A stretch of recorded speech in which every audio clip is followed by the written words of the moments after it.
Observer ছাড়ার পরে আমি ফাইন্যান্সিয়াল এক্সপ্রেসে জয়েন করি। ফাইন্যান্সিয়াল এক্সপ্রেসে জয়েন করার পরে ওরা আমাকে সচিবালয়ে পিক দিয়েছে।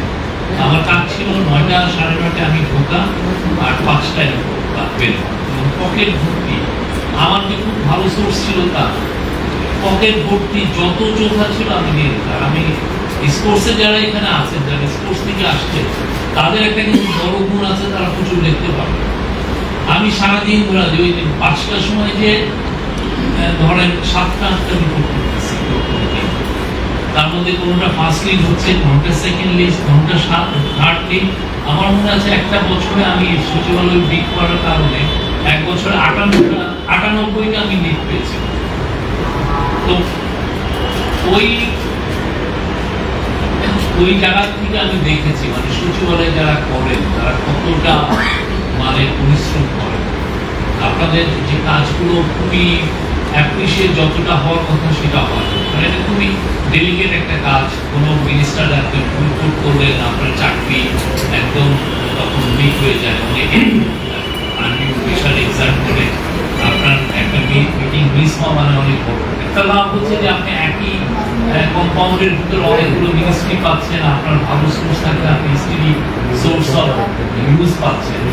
কিন্তু আবার আপনার ভয়ের বিষয় হচ্ছে যে আপনি যদি ভুল নিউজ দিয়ে দেন, আপনার নিউজ যদি ভুল হয় বা আপনার নিউজে যদি কিছু গ্যাপ থাকে, অন্যান্য নিউজে সেটার গ্যাপ যদি না থাকে, আপনি খুব বেশি আননিউ কিছু কোশ্চেনের সম্মুখীন হবেন।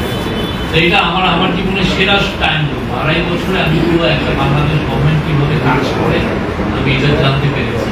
তখন আমাদের সময় দীপু ভাই আর ইহসান ভাই ছিল, ওনারা ছিলেন হলো আশানুজ ভাই, ওনাদের পক্ষে খুব ইয়ে হয়। তো আমি কল্লোল ভাই ওরা আমরা আবার ওনাদের একটু চামচামি কিছু একটা আমাদেরকে কিছু একটা যেই শাহনাজ ভাই যে চোখাটা উনি ইউজ করতেন না, শাহনাজ ভাই আমাদেরকে দিলে আমার ওইটা নিয়ে বুঝছেন। এটা আমার খুব মধুর স্মৃতি। এই জন্য উনি যখন মাসুদ যখন আমাকে বললেন যে আমি রাজি হয়ে গেছি আর আমাদের গভর্নমেন্ট তো সময় বেশি দেন নাই আপনাদের সাথে কথা বলার একটা অবশ্যই। আগামী 5-6টা দিন আমাদের বাংলাদেশের মানে সামনে যে আমরা যেটা রাজনীতিক বন্দোবস্তের কথা বলি সেটার জন্য খুবই ক্রুশিয়াল একটা টাইম। প্রোক্লেমেশন নিয়ে কাজ হচ্ছে, চার্টার নিয়ে কাজ হচ্ছে।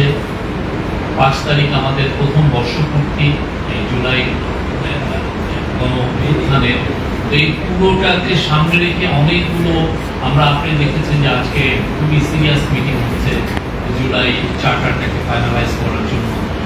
সেম টাইম জুলাই প্রোক্লেমেশনের জন্য যারা স্টুডেন্টদের মধ্যে যারা রেভলিউশনারি ছিল তারাই প্রেশার দিচ্ছে, এটা নিয়ে অনেক ধরনের খুবই কাজ হচ্ছে।